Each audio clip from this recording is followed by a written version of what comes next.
हमें हमारे जीवन में इसी में दिखना चाहिए, इसी जीवन में सब कुछ हो हमारे ना। बाइबल ऐसा भी बताती है, अभागा है वो मनुष्य जो सब कुछ की कल्पना इसी जीवन में करता है परमेश्वर से। ये वचन लोग पर पढ़ते नहीं, बोलते भी कम है। समझ पा रहे हैं? कुछ स्पिरिचुअल चीजें हैं जो हमारे साथ में होनी चाहिए। आमीन आमीन। तो प्रभु आपको आशीष दे आज के दिन में। अब आगे जो भी आए बस सीधा वहीं पे बैठा दीजिएगा, परेशान से मत करिएगा। Hallelujah hallelujah. तो एक बार फिर से प्रभु की उपस्थिति में आपका स्वागत, और हम अपने वचन की तरफ आज चलते हैं। और आप जानते हैं इस समय आप बिल्कुल मुझे यीशु मसीह जैसे लग रहे हैं, कारण भाई आप पूरे उपवास में हैं, ठीक है ना। उपवास में कितने लोगों के हाथ दिखाइए। क्या बात है, बहुत सारे हाथ हैं, हाथ नीचे कर लीजिए। आज आप उपवास में हैं। आज क्या आप लगभग 65 उपवास हो गए हैं, आप उपवासों में शामिल हैं। मैं ऐसा विश्वास करता हूं आप उपवासों में शामिल हैं, और आप उपवास रख रहे हैं, आप प्रार्थना कर रहे हैं, आप आराधना भी कर रहे हैं, आप वचन भी पढ़ रहे हैं। पर अभी भी एक चीज की कमी है, और वो बहुत महत्वपूर्ण पार्ट है जीवन का, वो बहुत महत्वपूर्ण अंग है आपके जीवन, आपकी सेवकाई, आपके परिवार में, आपके बिजनेस में, आपकी प्रभु में स्थिरता में सबसे महत्वपूर्ण पार्ट है। आपने प्रार्थना किया तो आप प्रभु यीशु मसीह जैसे नहीं कि बस आप प्रभु यीशु मसीह जैसे बन गए। आपने आराधना किया तो बस ऐसा नहीं है मात्र आराधना प्रार्थना करने से आप प्रभु यीशु मसीह जैसे बन गए। आपने वचन पढ़ा, ऐसा नहीं आपने वचन पढ़ा, आराधना किया, प्रार्थना किया और आप यीशु मसीह जैसे बन गए, नहीं। एक कमी अभी और भी है यीशु मसीह ने जिसे पूरा किया था, और वो क्या था? क्या था? परीक्षा। क्या था? परीक्षा। यदि यीशु मसीह की परीक्षा ना होती तो वो उपवास रखना भी खराब हो जाता, प्रार्थना करना भी, जो वो रात रात भर प्रार्थनाएं करते थे, सुबह प्रार्थना करते थे, आराधना करना भी, जो वर्शिप करते थे मंदिर में जाकर के, वो सब खराब हो जाना था। क्योंकि जब तक परीक्षा ना हो, अभी तो आपके उपवास चल रहे हैं ना, हो सकता है कुछ की परीक्षा इन उपवासों में शुरू हो गई हो, क्योंकि हमने 40 दिन तो पार कर लिया ना, बाइबल के अकॉर्डिंग हमने 40 दिन तो पार कर लिए हैं। हो सकता है कुछ की परीक्षा इन उपवासों में ही शुरू हो गई हो सकता है कुछ की बाद हो, क्योंकि जब तक आपकी परीक्षा ना हो, और परीक्षा इंसान को परीक्षा नहीं लगती है, परीक्षा इंसान को सताव लगता है, अपने ऊपर समस्या लगती है, और परीक्षा अलग अलग तरीके से होती है। अब ऐसा नहीं है शैतान आएगा आपसे कहेगा यदि तू वर्शिपर है तो इस पत्थर से क्या रोटी बन जाए, ऐसा नहीं करेगा, वो बहुत पुराना हो गया है। समझ पा रहे हैं? वो बहुत पुराना हो गया है। वो और तरीके से आपको जिस जगह आप डिस्टर्ब हो सकते हो वो चीज आपके साथ में करेगा। उसे मालूम है एक व्यक्ति फाइनेंस से डिस्टर्ब होगा ही नहीं, तो वो फाइनेंस की समस्या उसके सामने लेकर के नहीं आएगा। समझ पा रहे हैं? बिना परीक्षा, बिना सताव, बिना जलन के आप अपनी मंजिल, अपनी डेस्टिनी तक नहीं पहुंच सकते हैं। यदि आपको आपकी मंजिल तक पहुंचना है, जिस दर्शन को आपने देखा है, यदि आपको उस दर्शन तक पहुंचना है, अब आराम से बैठ जाइए थोड़ी देर के लिए, छोड़ दीजिए। अगर आपको आपकी मंजिल तक पहुंचना है तो आपको इस सकरे मार्ग से गुजरना पड़ता है, जो यीशु मसीह ने बताया कि सकरा है वो मार्ग जो जीवन तक पहुंचता है, और चाकल चौड़ा है वो मार्ग जो मृत्यु तक पहुंचता है। इस समय जब आप उपवास में हैं, आपके सामने परीक्षाएं आ सकती हैं, समस्याएं आ सकती हैं, लेकिन हर वो समस्या जो इस समय आपके जीवन में आती है, हर वो परीक्षा जो इस समय आपके जीवन में आती है, हर वो बात, हर वो दुश्मन, हर वो जलन, हर वो पीड़ा, हर वो मार पीट, हर वो इल्जाम जो इस समय आपके जीवन में आता है, वो हर वो चीज जो अब आपके जीवन में आती है, हर वो चीज आपको आपकी मंजिल तक लेकर के जाएगी। आमीन आमीन आमीन। कुछ के साथ समझ में ना आया हो, मैं बाइबल से बताता हूं आपको। परमेश्वर ने यूसुफ को एक सौपन दिया, दर्शन भी बोल सकते हैं। सौपन में दिखाया, क्या दिखाया किसी को याद है? यूसुफ ने याकूब का जो बेटा था यूसुफ, उसने एक सौपन देखा था। याद है किसी को क्या सौपन देखा था शुरुआत में? यूसुफ ने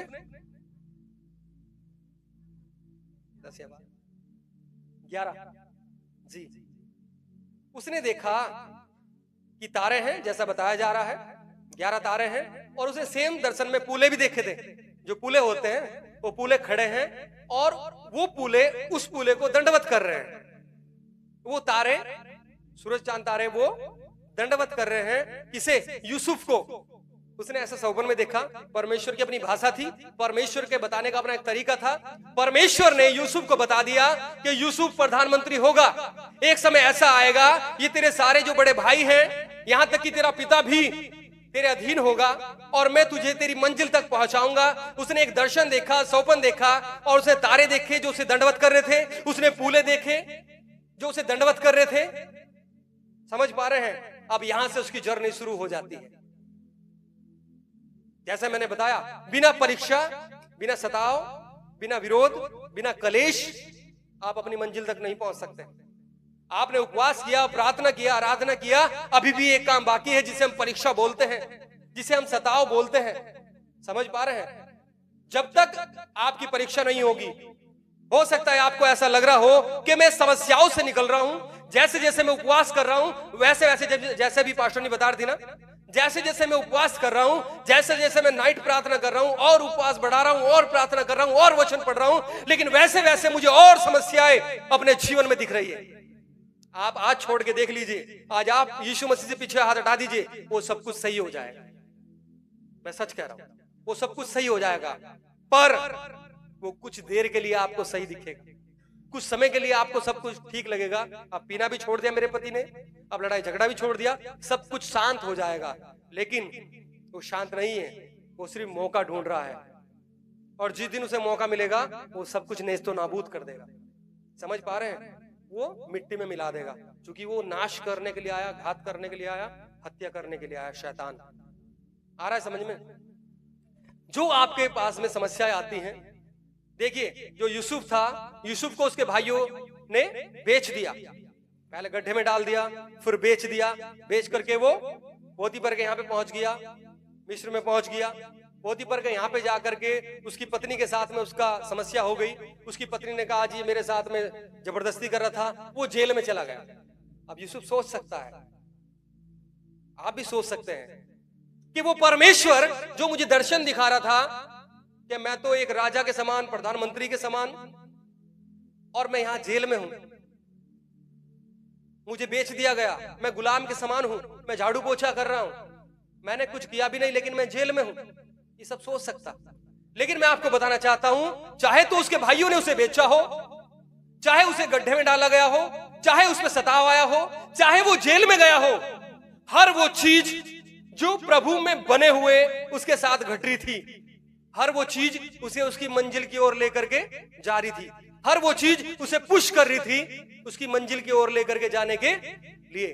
आज हो सकता है आप बहुत सारी चीजों से संघर्ष कर रहे हो, लेकिन मैं आपको बताना चाहता हूं कि यदि आप संघर्ष कर रहे हैं, समस्याओं में हैं, मैं आपको बताना चाहता हूं, इन उपवासों में, इन दिनों में जब आप संघर्ष कर रहे हैं, समस्याओं का सामना कर रहे हैं, चाहे आप फाइनेंस का सामना कर रहे हो जो समस्या है, चाहे आप कलेश का सामना कर रहे हो, हर वो चीज आपकी डेस्टिनी की ओर, आपकी मंजिल की ओर आपको लेकर के जा रही है। आमीन, आमीन। समझने वाली बात है। इन दिनों में आकर के जब आप ऐसा करते हैं, और आप जानते लास्ट में यूसुफ को जब एक राजा को वहां सौंपन आ गया और बहुत कुछ उसने देख लिया। क्या देखा था उसने सौंपन में? किसी को याद है? लीडरों में से किसी को याद है क्या देखा था? 7 गायें देखी जो बहुत क्रूप थी, बहुत दुबली पतली, और 7 देखी बहुत मोटी ताजी थी। वो जो क्रूप थी उन 7 मोटी ताजी गायों को खा गई। सेम समय उसने बाले देखी, गेहूं की बाले जो बहुत मोटी ताजी बढ़िया थी और बहुत छुच्छी सी, बहुत ऐसी बाले निकली, बहुत कमजोर थी, बहुत कमजोर गेहूं था, वो निकली और वो ने 7 बालों को खा गई। यूसुफ ने बताया कि इसका मतलब क्या? उसने बताया कि 7 साल तक अकाल पड़ेगा, 7 साल बढ़िया पैदावार होगी, 7 साल तक अकाल पड़ेगा। और ये जब सब कुछ हुआ, परमेश्वर ने उस पर अनुग्रह किया। राजा ने कहा कि भाई तू इतना ज्ञानवान है, बुद्धिमान है, तुझे सब कुछ पता है, परमेश्वर का आत्मा तुझ में रहता है, तो ऐसा कर, अब से तू ही ये सब देख रेख कर। और परमेश्वर ने, राजा ने यूसुफ को प्रधानमंत्री बना दिया। आमीन, आमीन। और सबसे अच्छी बात पता है क्या है? जब लास्ट में उसके भाई लोग उसके पास में आते हैं, उसके पिता उसके पास में आते हैं, अब वो एक मनुष्य की तरह घमंड में नहीं खड़ा है, देखा तुमने मुझे बेच दिया था, तुमने मेरे साथ ऐसा किया था, तुमने मेरे साथ वैसा किया था, और आज तुम यहीं पे आए हो। समझ पा रहे हैं? ऐसा बिल्कुल चौड़ा होकर के, देखा आज तुम मेरे पास मेरे टुकड़ों के भिखारी हो। ऐसा कुछ नहीं कहा। उसने बहुत प्यारी बात कही, बहुत ज्यादा प्यारी बात कही। यदि आपके जीवन में कुछ ऐसा घटता है तो आप समझिए ये सब परमेश्वर की ओर से घट जाता, और परमेश्वर आपको उस डेस्टिनी पे लेकर के जाता, उस मंजिल पे लेकर के जाता। और यूसुफ को ये बात समझ आ गई थी। ये हमारे लिए इसलिए लिखा गया ताकि हमें ये सारी बातें पहले से समझ आ जाएं। यूसुफ के पास में तो लिखा हुआ नहीं था, लेकिन लिखा इसलिए गया आपको और मुझे ये सब चीजें समझ आए। आप उत्पत्ति खोलिए मेरे साथ में, उत्पत्ति 45 अध्याय, बाइबल की सबसे पहली पुस्तक खोलिए और देखिए कितने प्यारे शब्द वहां पे लिखे हैं। ऐसा लगता नहीं है कोई मनुष्य ऐसे शब्द बोल दे। ये पवित्र आत्मा ही है जो यूसुफ के अंदर काम करता था। उत्पत्ति 45 अध्याय, उसका 4 वचन से मैं पढ़ रहा हूं आप लोगों के लिए। निकाला सब लोगों ने? देखिए कितने प्यारे शब्द हैं वहां पे यूसुफ के।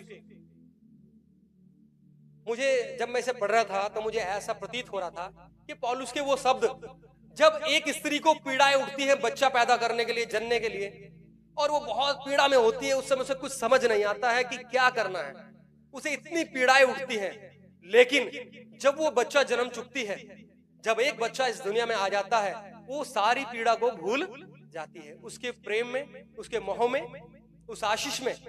और सेम सिचुएशन यूसुफ के साथ हुई, वो सारी समस्याओं भूल गया।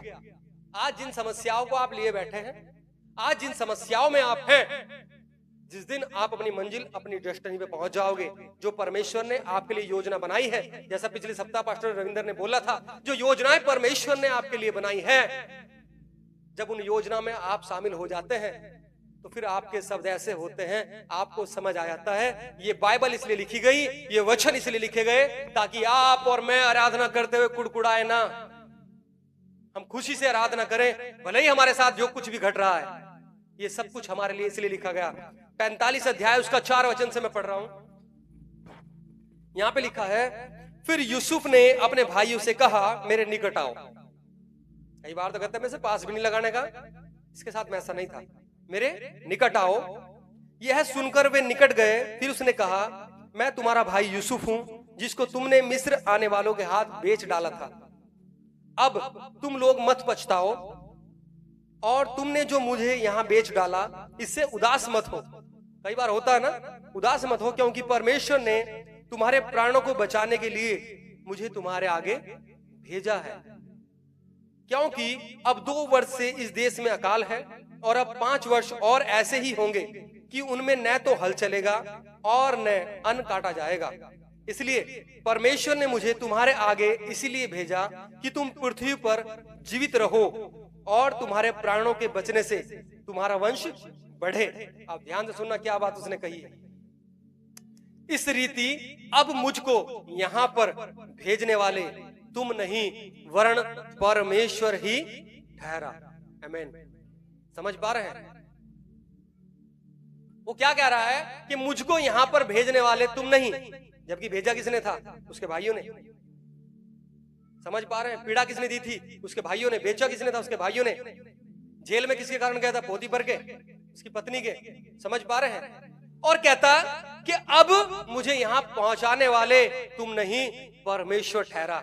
क्योंकि परमेश्वर ने मुझे एक दर्शन दिया था, जिस दर्शन को उसे पूरा करना था। मैं आपको बताना चाहता हूं, हो सकता है आपके दुश्मन हो सकता है लोग आपके विरोध में हो। आप सोचो इसने मुझे बड़ा दुख दे रखा है। मैं आपको बताना चाहता हूं, वो हर वो दुश्मन, हर वो चीज, हर वो जलन, हर वो द्वेष, हर वो चीज आपको आपकी मंजिल तक पहुंचाएगी यदि आप परमेश्वर में बने हुए। आमीन। तो अब अपने दुश्मनों को अपना दुश्मन मत समझिए। कई बार आप सोच के बैठे हैं कि ये मेरा दुश्मन है। वो आपका दुश्मन नहीं है। उसने आपकी डेस्टिनी तक पहुंचने के लिए आपको पुश किया है।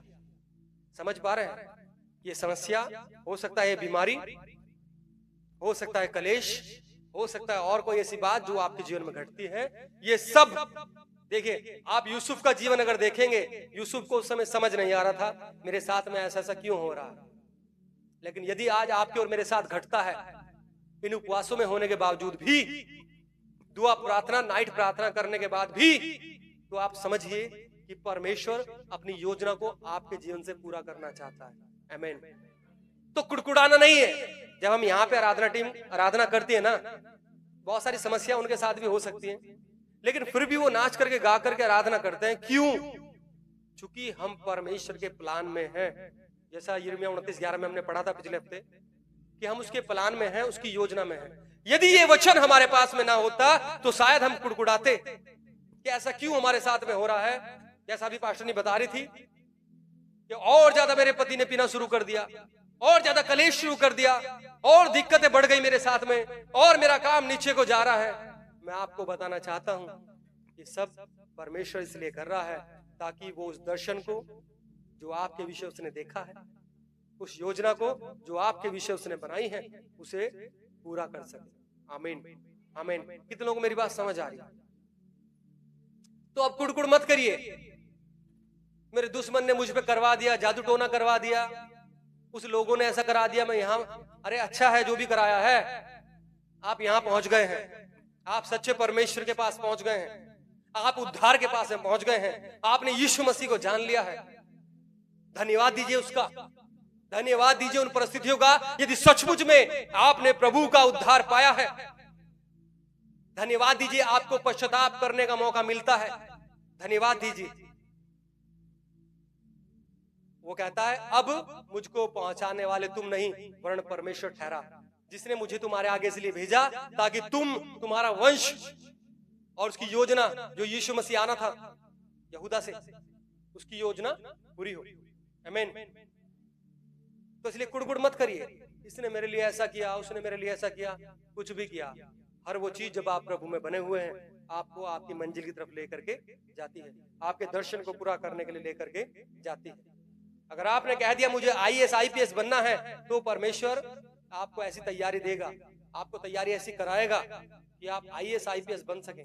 इसी तरह जब आप बड़े बड़े दर्शन देखते हैं, उसके लिए आपको तैयारी दी जाएगी, आपको तैयार करेगा। आज का मैसेज ध्यान से सुनना, बहुत सीरियस मैसेज है जो मैं आपको बता रहा हूं। जब आप उपवास में हैं, प्रार्थना में हैं, आपको ऐसा लग सकता है, लेकिन ये वचन इसलिए दिया गया है ताकि तुम समझो कि जिसने मुझे बहुत दुख पहुंचाया उसे कभी माफ नहीं कर सकता। माफ कर दीजिए, धन्यवाद दीजिए प्रभु का, उसने आपको दुख पहुंचाया, आप प्रभु के नजदीक आ गए। अगर आप दुख में हैं तो आप प्रभु के नजदीक आ गए, नहीं तो खुशियों में तो आप कभी नहीं आते हैं। समझ पा रहे हैं? धन्यवाद दीजिए उस व्यक्ति का कि उसने आपको प्रभु के नजदीक पहुंचाया। आमीन, आमीन।